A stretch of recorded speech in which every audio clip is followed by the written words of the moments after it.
Ce programme vous est présenté par la région Grand Est.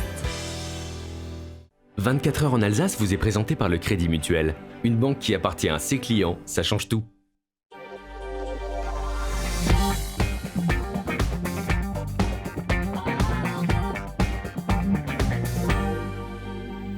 Salut à toutes et à tous, je suis ravi de vous retrouver pour une nouvelle heure d'actualité alsacienne en direct, comme chaque soir de la semaine.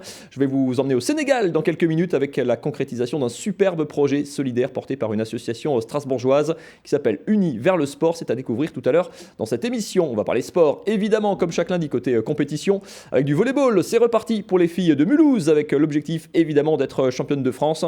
C'est reparti au basket également avec ce superbe panier. C'est les gars du BC Souffle-Weiersheim promus en Pro B cette saison. On parlera triathlon, mais cross triathlon également dans cette émission. On parlera jiu-jitsu, on parlera de football également, et on parlera cuisine, bien sûr, avec Nicolas Riffel, votre rendez-vous gastronomie du lundi, avec une virée du côté de la Baroche, du côté de la Rochette. On découvrira ça côté cuisine, côté dessert tout à l'heure, mais on commence, bien sûr, comme chaque soir, par les infos. Le JT est présenté par Anna Britz.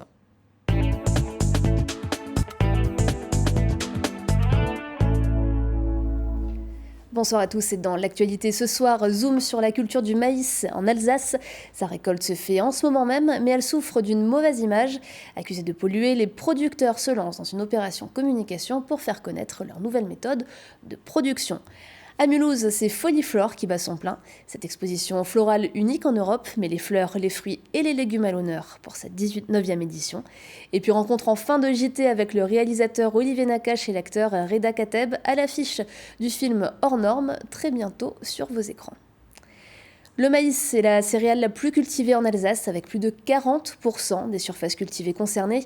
Mais malgré cette première place, il est souvent critiqué pour son impact environnemental. Alors la Chambre d'agriculture d'Alsace vient de créer une commission communication pour redorer l'image de cette céréale. Direction Munchouz, Camille Roland.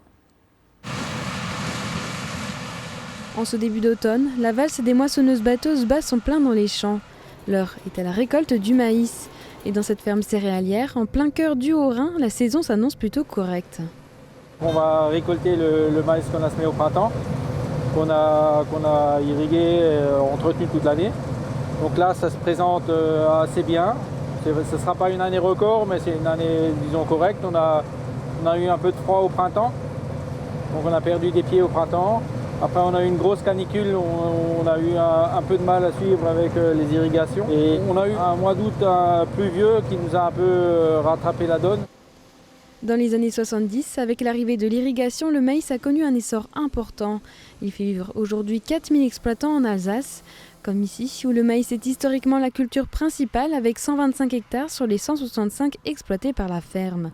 Pourtant, sa réputation d'une plante forte consommatrice en eau et en pesticides fait de lui une culture assez décriée.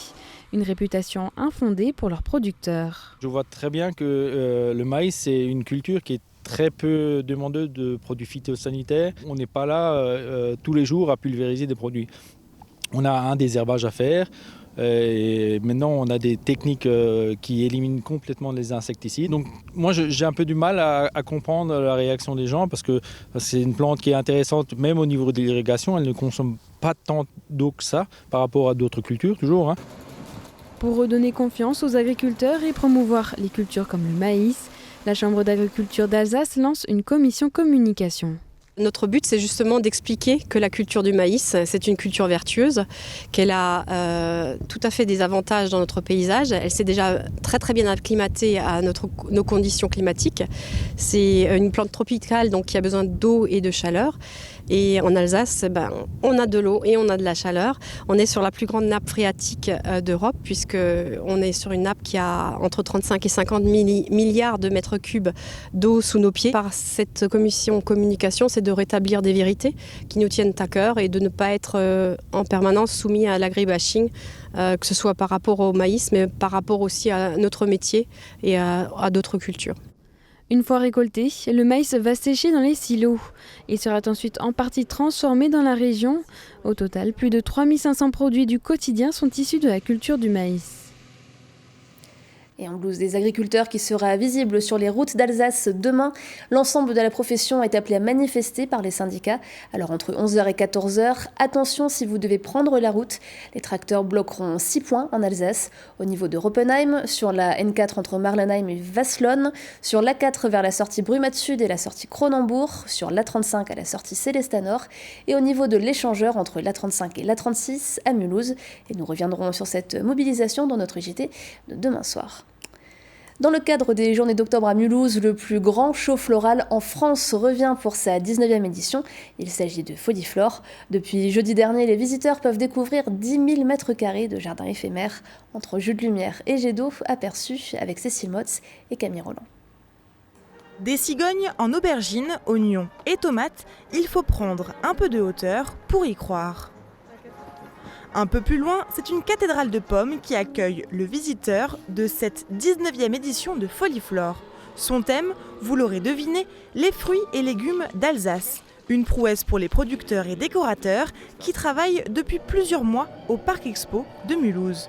Il faut vraiment arriver à se rendre compte qu'on est sur quelque chose qui, tout au long de l'année, n'est rien d'autre qu'un parking. Le petit jardin commence à pousser au fur et à mesure.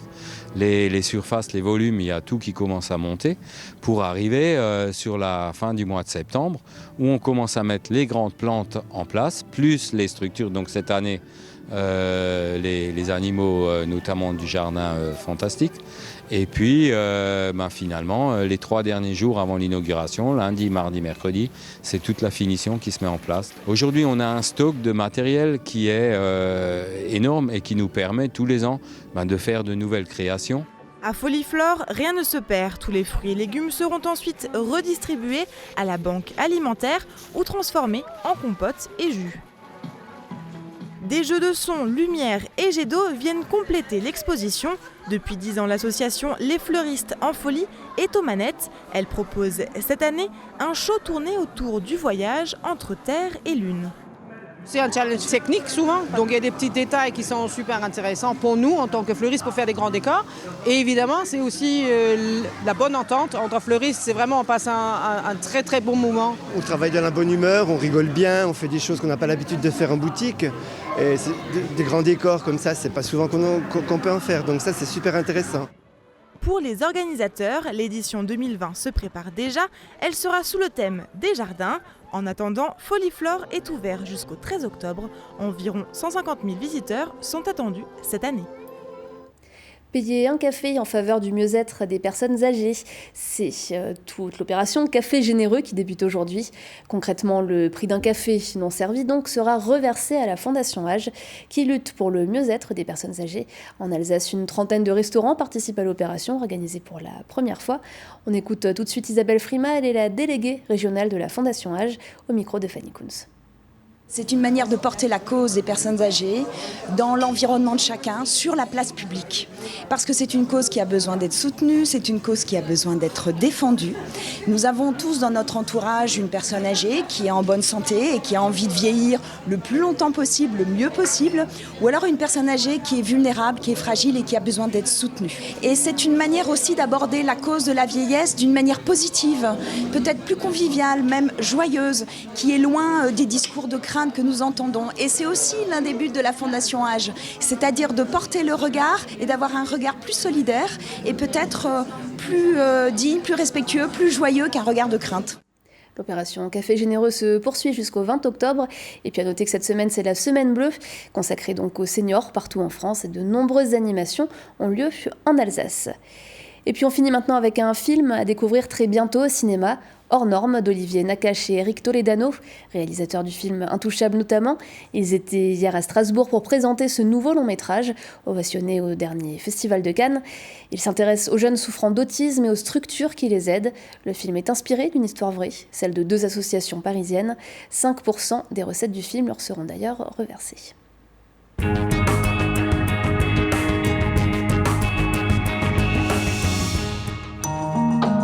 CAJM, centre de jour médicalisé. Centre d'accueil de jour médicalisé, t'as oublié le A, désolé. Tu triches. Si, je t'ai vu. Le diagnostic, c'est quoi? C'est un autisme particulièrement sévère. J'ai eu l'assistante sociale, il est mineur, elle demandera le placement judiciaire. Ça nous laisse combien de temps, ça? Environ 15 jours. Je vais trouver une solution. Cette attention, cette compétence, ces compétences d'ailleurs à travailler en équipe, ce sens du collectif pour essayer d'améliorer la vie de ces jeunes-là qui plongent dans un trou noir leur famille. Voilà, tout ça nous a vraiment beaucoup parlé et sensibilisé aussi à ces situations-là. Donc c'est resté en nous pendant toutes ces années et c'est vrai qu'à un moment donné, on y a senti le besoin de l'exprimer, de les valoriser, de montrer un peu leur travail en passant par ce qui nous est propre, c'est-à-dire notre ADN, c'est-à-dire écrire des films et faire un film de cinéma. On trouve que ce sont des personnages extrêmement romanesques, tout en étant vraiment... c'est un film très réel sur la réalité, mais pour décrire cette réalité, pour nous, il fallait passer par la fiction. Pourquoi depuis 15 ans, les médecins, les hôpitaux m'appellent tous les jours sur mon portable pour savoir si on peut accueillir encore d'autres enfants? Je suis allé avec Olivier visiter les associations. J'ai senti qu'il y avait une matière extrêmement forte. C'est quelque chose dans l'air, c'est pas quelque chose dans les lignes d'un scénario ou quoi. C'est quelque chose que vous sentez tout de suite quand vous rentrez dans une pièce et vous vous dites qu'à cet endroit-là, quelque chose de fort se passe. On a travaillé avec plein de publics différents. La méthode est toujours à réinventer sur tous les films, avec tous les acteurs, avec tous les partenaires. Et sur ce film-là, encore plus, que ce soit avec les autistes, que ce soit avec les éducateurs, que ce soit avec des gens qui n'ont jamais fait de cinéma. On doit aussi accueillir, qu'on doit ramener avec nous dans ce voyage. Les autistes, par moments on mène, par moments on suit. Très souvent on rassure. Très souvent, on fait en sorte que le plateau de tournage, le lieu et la situation soient bienveillantes. Reda a tout dit. De toute façon, nous, on passe notre temps à guetter l'inattendu, à guetter les imprévus. C'est là où il y a la vérité, quoi. C'est là où on a les petits miracles qu'on n'aurait jamais pu prévoir. Alors c'est vrai qu'avec des non-acteurs et avec des mômes en situation d'autisme, on savait qu'il fallait être prêt à capter tout ça. C'est pas différent, il fallait juste se donner le temps et de bien préparer pour que tout le monde se sente à l'aise, que ça soit confortable pour tout le monde, pour ces éducateurs qui ont joué avec nous, pour ces jeunes comme Benjamin Le Sieur qui a jamais évidemment tourné de sa vie, qui s'est retrouvé avec nous. Il fallait juste le mettre à l'aise, il fallait qu'il connaisse les gens, les techniciens, les acteurs avant, les décors avant, pour essayer d'être le mieux possible. Il fallait qu'on s'adapte à lui. Et puis ça s'est très bien passé et très rapidement, ça a été comme un tournage entre guillemets classique. Est-ce que je peux mettre ma tête contre ton épaule? Oui, allez, vite fait. Allez, viens. À découvrir le 23 octobre sur vos écrans. Et puis on finit tout de suite ce journal avec l'image du jour, Oliviane. La voie verte porte-bonheur, le chemin des carrières, a été officiellement inauguré ce week-end et s'offre à cette occasion une superbe vidéo de présentation. Cette voie verte, unique en Alsace, a été aménagée sur une ancienne voie de chemin de fer au pied du Mont Saint-Odile. Elle n'a pas de départ ni d'arrivée, c'est juste un cheminement avec beaucoup de nature, mais aussi de l'art et du patrimoine. Entre Rosheim et Saint-Nabor, les porte-bonheur invitent à cheminer en toute liberté, à pied, à vélo, en trottinette ou en skate. Merci beaucoup Anna pour ce JT, on vous retrouve demain mardi pour une nouvelle édition. On va accueillir les invités de la deuxième partie de cette émission, Marine Zis avec qui on parlera sport notamment, Emmanuel Hans et Paolo Ferreira qui nous reviennent du Sénégal. On va vous parler d'un superbe projet solidaire qu'ils viennent de concrétiser et d'inaugurer là-bas en Afrique. C'est juste après la météo de Célia. Voici la météo avec Velmin Froid. Velmin Froid au minéral naturel.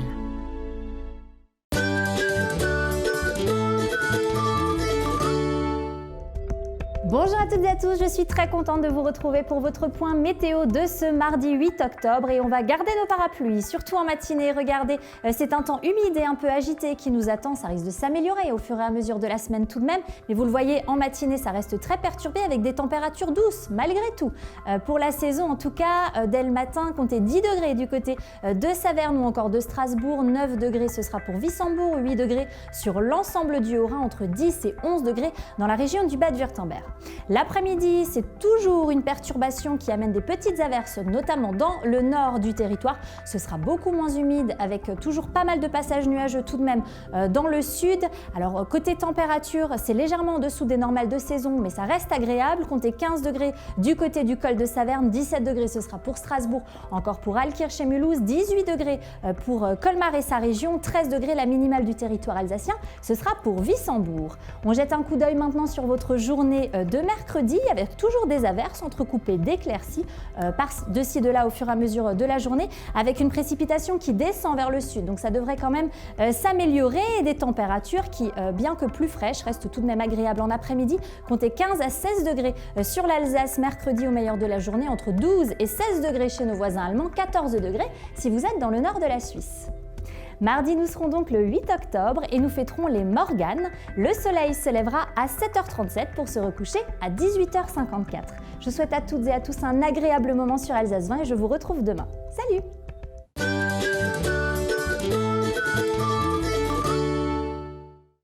C'était la météo avec Velmin Froid. Velmin Froid, eau minérale naturelle. Et on va parler de la concrétisation d'un superbe projet. Je vous emmène en Afrique à Saint-Louis, Marine, mais pas Saint-Louis dans le Haut-Rhin, Saint-Louis au Sénégal, avec Emmanuel Hans et Paulo Ferrara. Bonsoir. Bonsoir. Vous représentez tous les deux l'association Unis vers le sport que vous avez cofondée. Vous étiez trois vraiment à l'origine en 2002. Ça a 17 ans et je vous emmène au Sénégal. Regardez, vous en revenez d'ailleurs de ce pays. Vous avez inauguré il y a quelques jours ce centre d'accueil pour enfants des rues à Saint-Louis. On le voit sur ces images. Est-ce qu'on peut... c'est un projet déjà que vous portez depuis combien de temps vous l'avez inauguré lundi dernier. Combien de temps ça a pris cette gestation? En fait, l'idée de ce projet est partie d'il y a bien longtemps. 2002, vous le disiez, c'est la première année où nous sommes rendus à Saint-Louis du Sénégal avec une camionnette remplie de matériel sportif que nous avions collecté dans la région. Nous avons distribué ce matériel. Depuis, nous sommes retournés à Saint-Louis du Sénégal plusieurs fois, régulièrement, pour faire des échanges de formateurs sportifs, pour ramener du matériel sportif, pour rénover des infrastructures, qu'elles soient sportives ou scolaires. Et on a été confrontés à ce constat, ce triste constat qu'il y a beaucoup d'enfants qui sont dans les rues de Saint-Louis du Sénégal et qui sont livrés à eux-mêmes, livrés à des problèmes de mendicité, entre autres. Et donc, on s'est dit qu'à l'image de ce qu'on avait fait au Mali avec notre école, qu'on avons construit en partenariat avec l'UNESCO, qu'on pouvait peut-être faire la même chose, voire peut-être plus encore, un projet plus d'envergure. Et donc nous avons recherché un partenaire et nous avons eu la chance de tomber sur un beau partenaire qui est la Fondation UEFA pour l'enfance, qui nous a permis de... La Fédération européenne de football, qui soutient ce genre de projet. On peut dire juste un mot sur la structure. On voit, c'est très grand déjà comme bâtiment. Ça fonctionne comme un internat, il y a des dortoirs, il y a un réfectoire, il y a des équipements sportifs, il y a des salles de course et... c'est censé être quasiment autonome en fait en termes d'éducation. C'est ça, en fait le centre a été construit donc sur un terrain de 6 hectares. Donc 3 hectares sont consacrés donc au bâtiment où il y a 2 dortoirs, 3 salles de classe, donc une cantine, une cuisine, des bureaux, etc. Un terrain multisport également. Et 3 hectares aussi donc, sont consacrés à l'agriculture. On a donc une étape qui peut accueillir 50 vaches, on a 2 poulaillers pour 500 poules, dont la production servira d'une part à nourrir les enfants, mais également qui servira à générer des fonds sur place. Et on a donc aussi 3 hectares de maraîchage où on va cultiver du piment, des oignons, ce genre de choses qui, pareil, vont contribuer à autofinancer le centre. C'était important cette dimension de... Je caricature, de ne pas l'entretenir ou de ne pas laisser un équipement clé en main et puis on se débrouille. Il faut que ça fonctionne, c'est un vrai projet global. C'est un peu l'idéal de ce qu'on peut faire dans un projet humanitaire, c'est-à-dire ce qu'on ne veut pas, c'est de l'assistanat. Ce qu'on a voulu faire là, en fait, c'est investir dans tout ce qu'il fallait pour que finalement un centre puisse être autogéré et que même s'il arrivait un jour que notre association à Strasbourg connaisse des problèmes financiers, ce centre-là pourra continuer à fonctionner. Comment est-ce que ça va se passer? Alors vous avez accompagné, vous leur avez montré comment faire justement? On a écrit le projet en partenariat avec nos amis sénégalais qu'on connaît depuis 16 ans. On s'est appuyé sur l'expérience, effectivement, comme disait Paolo, qu'on a eue au Mali. Et ensuite, on a un partenaire qui nous a permis de voir les choses en grand et d'avoir tout de suite ce qu'on voulait avec des conditions excellentes pour pouvoir démarrer et accueillir une centaine d'enfants à partir du lundi 14 octobre. Une centaine d'enfants, carrément. Il faut voir grand, en fait, dans ce genre de projet. C'est peut-être plus compliqué, plus coûteux, mais c'est...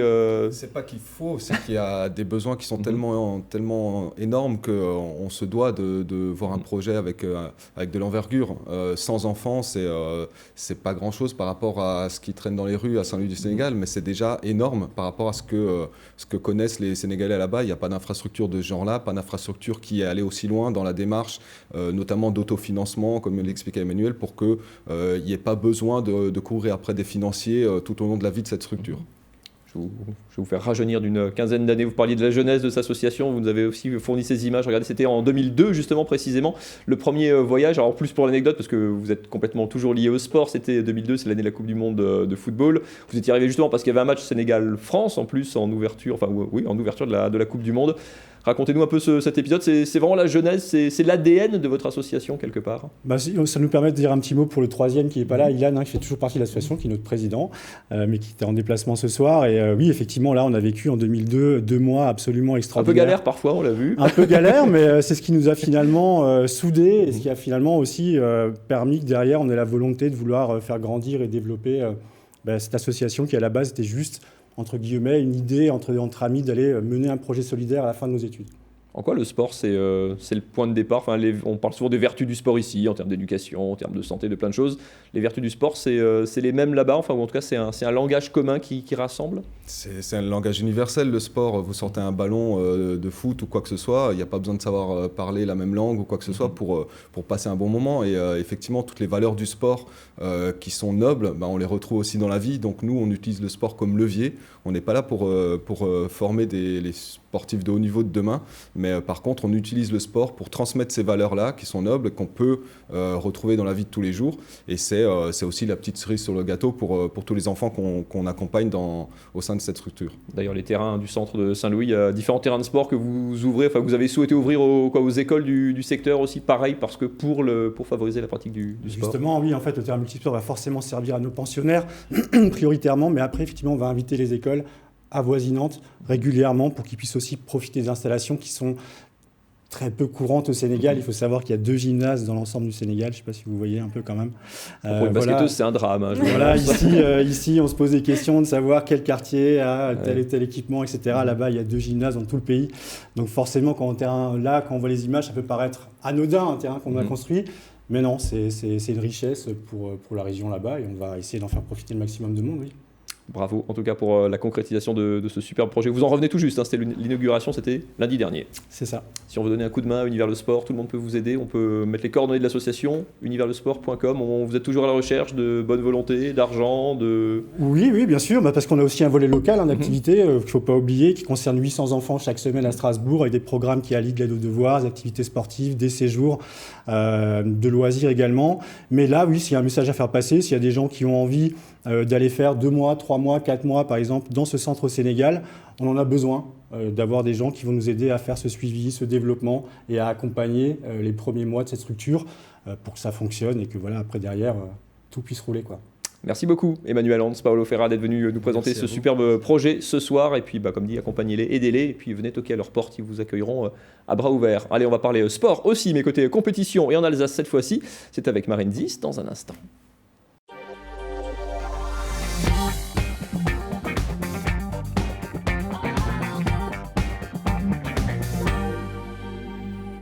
Et tous les lundis soirs, on parle sport sur Alsace 20, c'est Top Sport et c'est avec Marine Zis.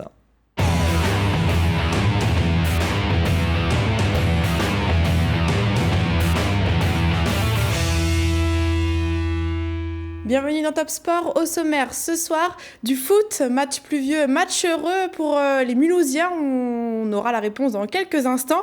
Première de la saison au Palais des Sports pour la SPTT Mulhouse. Et puis vous connaissez certainement le triathlon, mais pas sous cette forme-là. Il s'agit du cross-triathlon.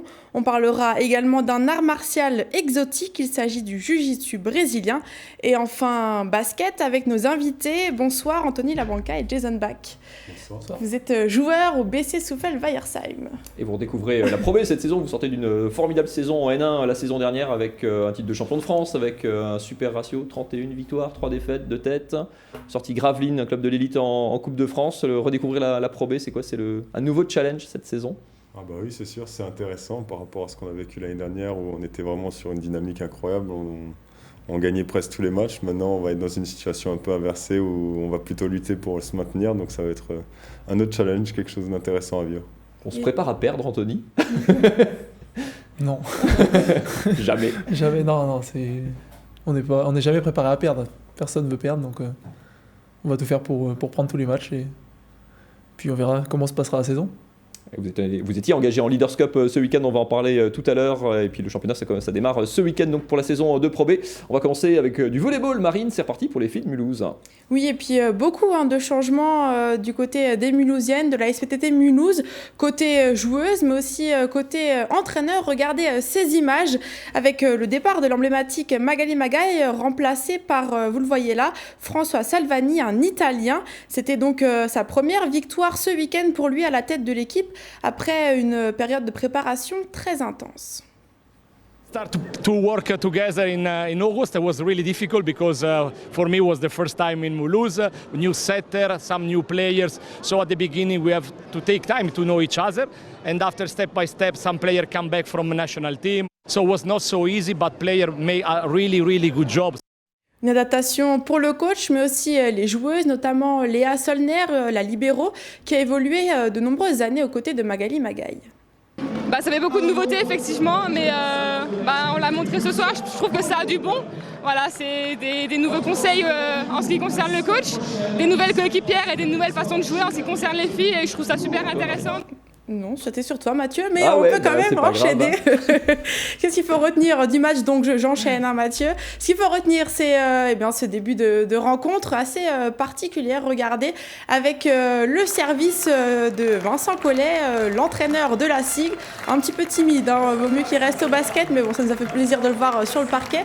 Ce sont donc les images de Vincent Bessière. On passe aux choses sérieuses avec les Mulhousiennes qui ont de suite pris les commandes et s'envolent rapidement sans rencontrer la moindre opposition.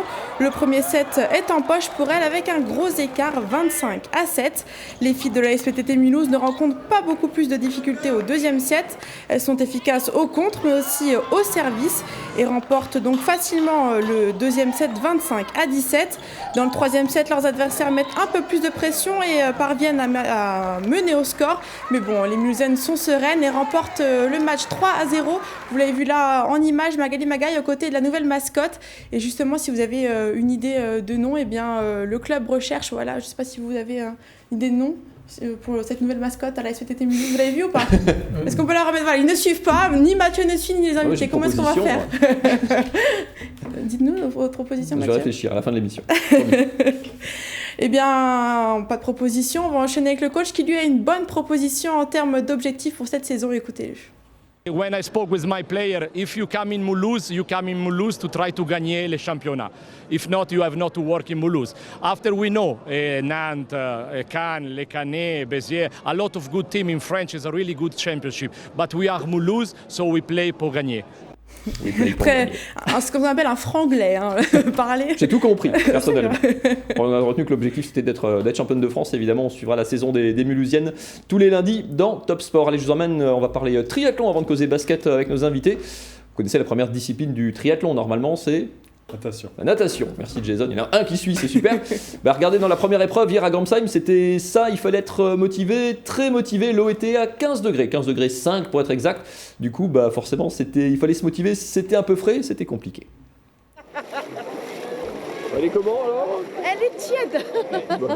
Elle est meilleure qu'à l'extérieur en tous les cas. Ça va le faire. Allez, c'était pas du triathlon, du vrai triathlon, c'était du cross triathlon. La natation, ça change pas, regardez ces images. C'est toujours départ sur la plage avec deux formats, un sprint le matin, une distance plus longue l'après-midi. Le matin, 500 mètres de natation, donc de l'eau à 15 degrés, mais ils y vont en courant, ils sont motivés évidemment. Plus on le fait vite, plus vite on sort. Ça c'est de bonne guerre. Et puis en cross triathlon, après la partie dans l'eau, avec une sortie comme d'habitude où il faut perdre le moins de temps possible et essayer de passer le moins de temps dans l'eau aussi possible.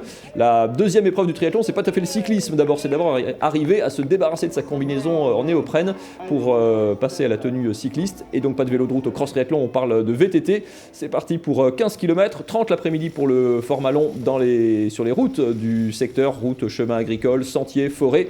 C'est évidemment un peu plus boueux et un peu plus de relance, plus technique et pas beaucoup de bonté par contre évidemment dans ce secteur-là. Et puis la dernière épreuve, c'est de la course à pied évidemment, 5 km le matin, 10 pour ceux de l'après-midi, mais en version cross ou en version course nature, 1h10 pour les premiers le matin, près de un peu moins de 2 heures pour les meilleurs l'après-midi, et en tout cas, dans tous les cas, on a fini bien boueux, écoutez. J'ose même pas me regarder. Alors, c'était boueux, mais il a pas plu, donc c'est plutôt sympa. Il a pas fait si froid que ça, finalement, à part dans l'eau. C'est pas au niveau du corps, parce qu'on a les combinaisons, mais les pieds et les mains, c'est franchement froid. Voilà, mais bon, après, ouais, on est content de sortir et de faire du vélo, c'est clair. Alors c'était le championnat du Bas-Rhin d'ailleurs pour la course de l'après-midi, un effort assez différent du triathlon classique, évidemment avec beaucoup plus de relance, un effort plus court et plus intense, écoutez. C'est beaucoup plus technique quand même sur la partie vélo, dans la forêt et tout, en plus c'était assez boueux, donc on glisse, on se rattrape un peu comme on peut, mais c'est une bonne sensation aussi. Alors, pas mal de relance, surtout sur le vélo, et course à pied aussi, on essaye de faire comme on peut pour relancer dans les champs, là aussi c'est accidenté, il faut faire attention où on met les pieds, donc ouais, c'est un effort un peu différent, quoi. Vous étiez dans le même état, Mathieu ? Ouais, mais ça me démange. J'irai. L'an prochain, je vous le fais inside. Nos invités, eux, en tout cas, sont plus propres. On va parler basket avec eux. Mathieu, on revient d'abord sur le match de ce week-end. Ouais, c'est la Leaders Cup qui sert un peu de mise en route de la saison de Pro B. Je vous emmène au gymnase des 7 Arpents. Ça se passait samedi soir avec les images de Gilles Kuhn, Souffle dans sa salle, Souffle en blanc. Évidemment, en face, un gros morceau. Le promu d'un côté, un ancien de l'élite il y a 2 ans. C'est le SLUC Nancy. Un gros morceau avec ce super panier de Souffle sur la toute fin du premier quart-temps avec cette longue passe et le panier au buzzer. Les deux équipes au coude à coude, 18-19 à la fin du premier quart. Souffle qui prend un gros éclat dans le deuxième quart-temps, un méchant 14-0. Mais les hommes de Stéphane Eberlin vont recoller au score et revenir, notamment grâce à ces paniers primés, 35-38 à la mi-temps pour les Nancéens. C'est toujours serré dans la seconde mi-temps. Nancy aussi, il va de son petit panier au buzzer et bascule légèrement en tête à la fin du troisième quart. Tout se joue sur la fin. Ça va être compliqué pour Souffle, extrêmement sanctionné, qui va concéder 47 lancers francs dans ce match contre moins de 10 obtenus. Ça se joue entre autres sur l'adresse effectivement au lancer en toute fin de match où c'est finalement Nancy qui va s'imposer de 5 petits points, 82-77. Du coup, Souffle dit quasiment adieu à la première place qui est la place qualificative directe pour la suite de la compétition. Mais le championnat lui reprend ce samedi. Quelle valeur dimanche du côté de Nantes? 24 heures de rab. Mais il y aura un match à Nancy à Gris pour finir la Coupe de la Ligue. On n'aime jamais, les coachs et les joueurs n'aiment pas trop cette expression, mais est-ce qu'il y a des défaites encourageantes? Est-ce que perdre de 5 points contre un des favoris annoncés de la division, c'est malgré tout pas une si mauvaise performance? C'est toujours embêtant de perdre un match, on est tous des compétiteurs, mais c'est sûr que celle-là, elle est quand même très encourageante parce que Nancy, c'est vraiment une belle équipe, ils sont taillés pour jouer le haut de tableau et on a réussi à les tenir. Déjà au match aller là-bas, on avait eu des difficultés en première mi-temps, enfin une bonne deuxième mi-temps, on revient, on termine pas trop loin. Là, on se rend compte que sur un match comme ça, on est capable de faire jeu égal avec eux et d'être à peu de choses près de pouvoir gagner le match. Donc, c'est vraiment très intéressant. Après, il y a aussi les lancers francs. Bon, ils en ont tiré 47, nous, on en a tiré 49. 47, c'est quoi? C'est un record ou vous avez... Après, c'est un record, oui et non. Après, c'est surtout le delta qui est énorme, quoi. Je veux dire, ils en tirent 47, on n'en tire que 9. Donc, ça fait beaucoup de différence. Après, c'est comme ça, on n'y peut rien. Ça dépend pas de nous, l'arbitrage, et c'est comme ça. Quelle place à la Leaders Cup? Il y a quand même moins de pression que pour le championnat. Non, c'est sûr, il n'y a aucun enjeu sur le championnat, mais il y a quand même, si on gagne la Leaders Cup, une petite place en play-off à gratter si on n'est pas déjà censé être dedans.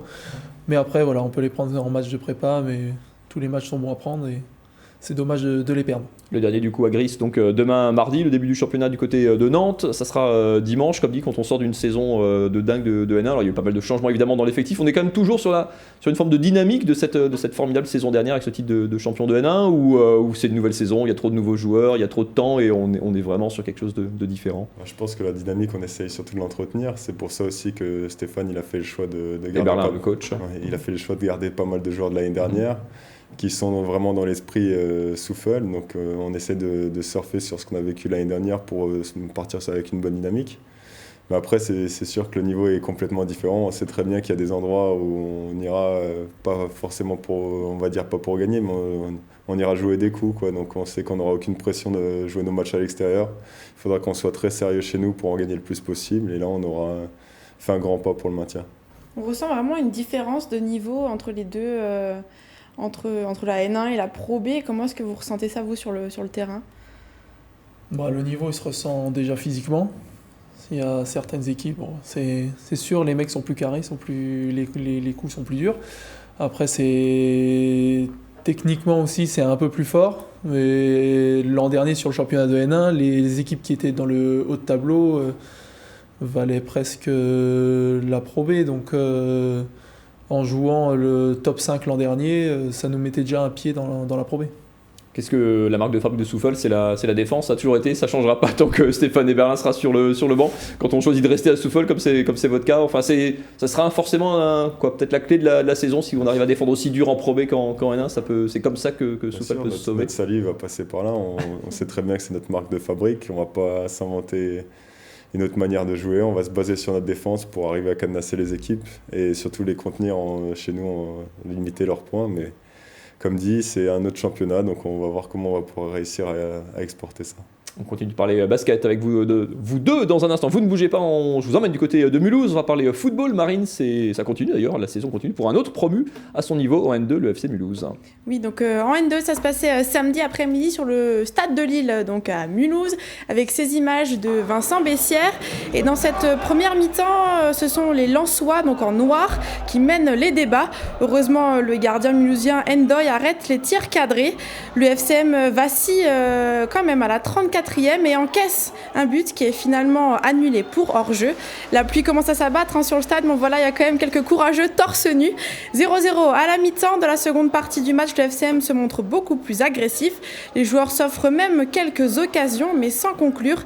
Et alors que les Mulhousiens menaient les débats, et bien vous le voyez là, le premier but de Lens, on peut s'arrêter sur cette image-là, cette petite célébration assez sympathique. Ça, c'est des heures d'entraînement. Ouais. Et coup dur donc pour les Mulhousiens, mais qui ne baissent pas la tête. Penalty à 1 minute de la fin du temps réglementaire, mais sans succès. Et puis à quelques secondes de la fin du match, on voit cette tête qui touche le poteau. Et puis alors que le gardien de Mulhouse est sorti de sa cage, et bien Lens en profite pour marquer un deuxième but. Défaite donc pour Mulhouse 2-0. Écoutez les réactions après le match. On a montré qu'on avait du caractère, on a su pousser et il nous a manqué des petits trucs. Gardien qui arrête un penalty, on fait un poteau dans les arrêts de jeu. Ça c'est joué à rien. On a le statut de promu, donc là on monte en puissance. C'est encourageant pour la suite, il faut qu'on continue à travailler. Ce genre de défaites, il faut qu'on les prenne pour travailler et corriger les erreurs qu'on a pu faire. Sûr qu'on est un peu déçus parce qu'on a fait ce qu'il fallait pour avoir un résultat sur ce match. Malheureusement, ça n'a pas voulu sourire, donc voilà, c'est le football. On ne va pas baisser la tête pour autant.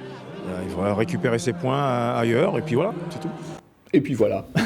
Bon, allez, je vous emmène, on va parler de sport solidaire quand même un petit peu dans le début de cette émission, dans le cadre d'Octobre Rose avec une opération. Je vous emmène au dojo de Luxembourg, Elkirch. Regardez ces images à la découverte de cette discipline, le jiu-jitsu brésilien. Alors c'est un sport, on en avait déjà parlé il y a quelques temps, un art martial qui se pratique en kimono. Il y a aussi un système de ceinture avec un code couleur. On ne porte pas de coups, tout se joue au sol. On s'impose en dominant et en immobilisant donc son adversaire, ce qu'on appelle une soumission grâce à un étranglement ou à une clé articulaire. Il faisait un peu chaud, la caméra a un peu pris la brume. Parfois, on appelle ça les échecs humains en raison du grand nombre de prises et d'enchaînements possibles qui combinent des attaques, des feintes et des défenses. C'est un truc pour les basketteurs, avec vos gabarits, vous seriez parfait. Une discipline donc évidemment physique, parce qu'on est beaucoup en tension, mais avec une grosse dimension tactique. Écoutez. C'est très stratégique, c'est aussi très physique, sportif, mais c'est aussi très stratégique puisque voilà, on dit qu'il faut toujours avoir un coup d'avance sur son adversaire pour pouvoir le soumettre. Ça va très vite, donc c'est pour ça qu'il faut réfléchir très vite aussi et il faut mettre des stratégies en place très rapidement. C'est une après-midi un petit peu particulière, pas une compétition véritablement officielle, mais l'occasion de lever des fonds, puisque tous les participants, du coup, les dons permettaient de financer à la fois des programmes de recherche, mais aussi d'accompagnement de sport pour les malades du cancer au sein du centre Paul Strauss de Strasbourg. L'open mat, ça veut dire que le tatami est ouvert, donc tout le monde peut venir, ceux qui font du jiu-jitsu, ceux qui n'en font pas, il n'y a pas de problème. Tout le monde peut combattre avec tout le monde, il y a quelques règles à respecter pour que tout se passe bien, éviter les blessures et tout ça.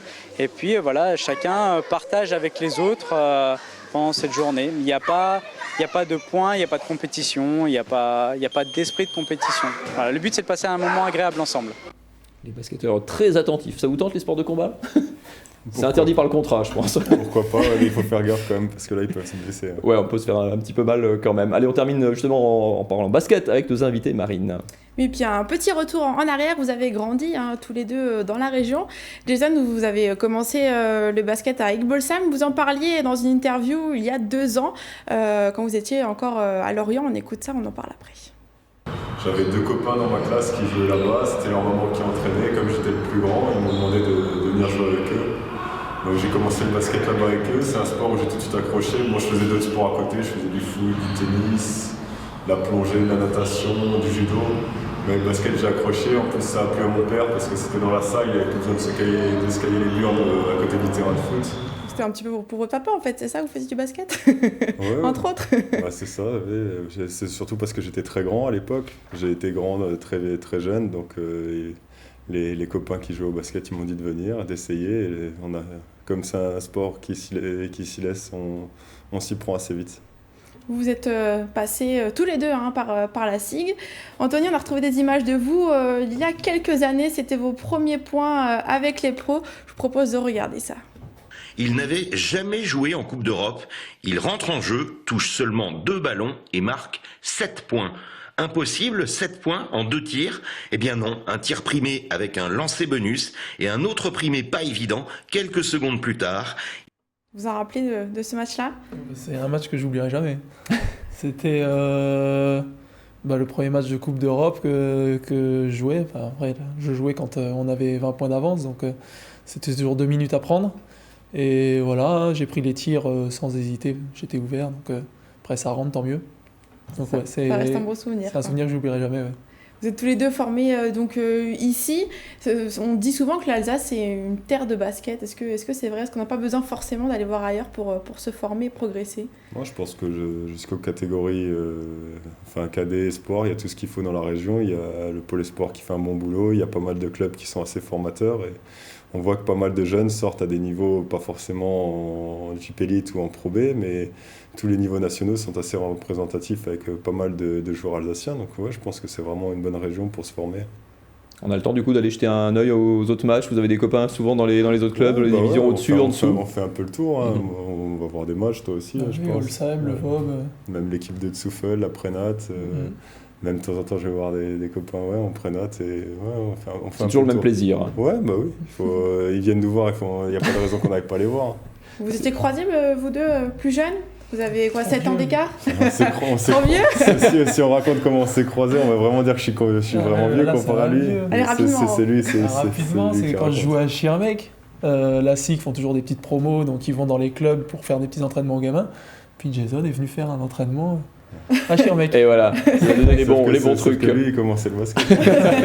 Si vous voulez les voir en vrai, en tout cas, demain soir, mardi à Gris, Souffel, d'ailleurs, journée de Leaders Cup et puis le championnat dimanche du côté de Nantes. Merci beaucoup à tous les deux, merci beaucoup Marine.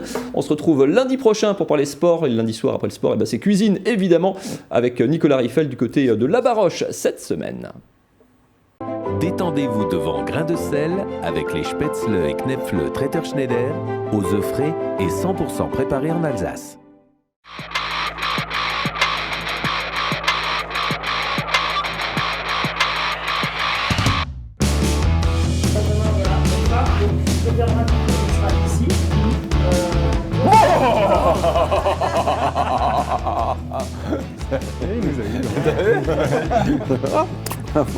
Comment ça va les enfants? Ça va bien. En forme?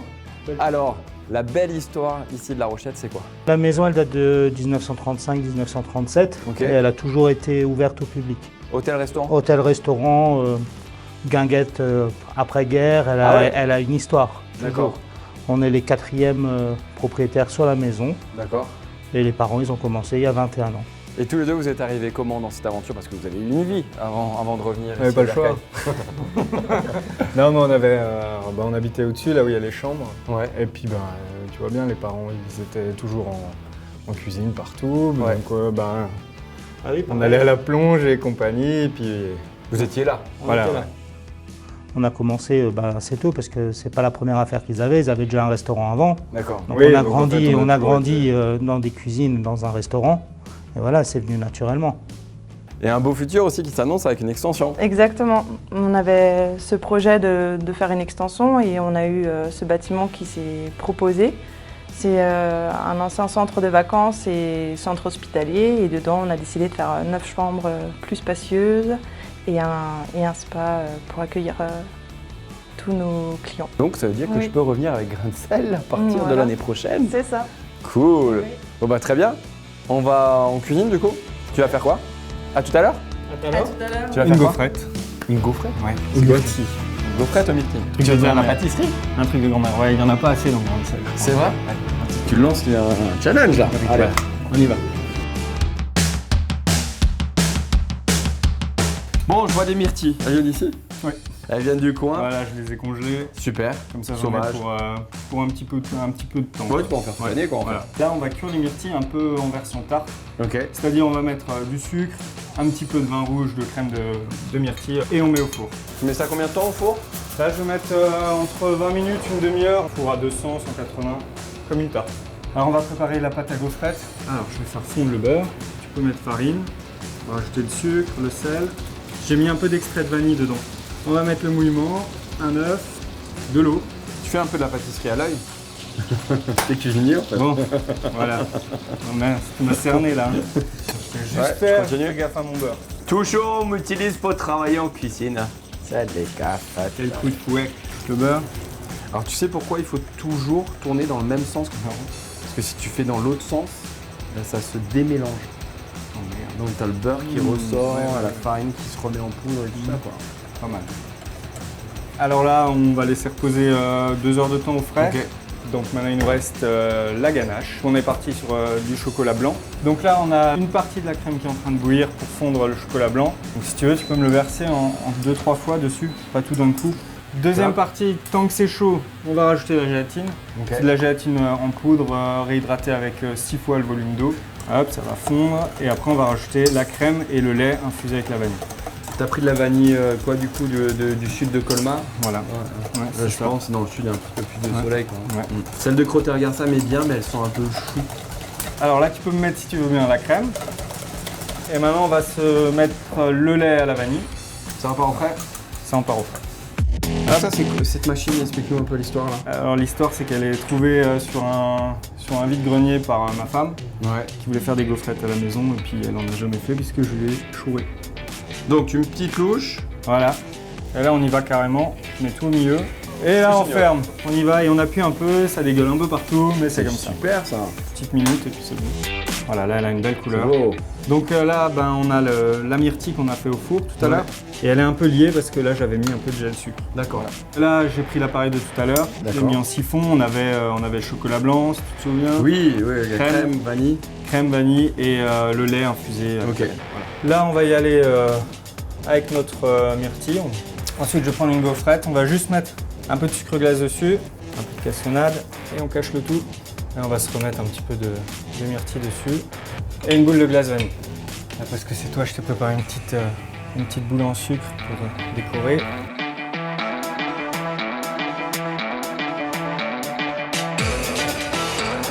Et surtout, ne soyez pas sage! Cuisiner créatif avec Traiteur Schneider, spécialité alsacienne fraîche, à retrouver dans votre magasin habituel.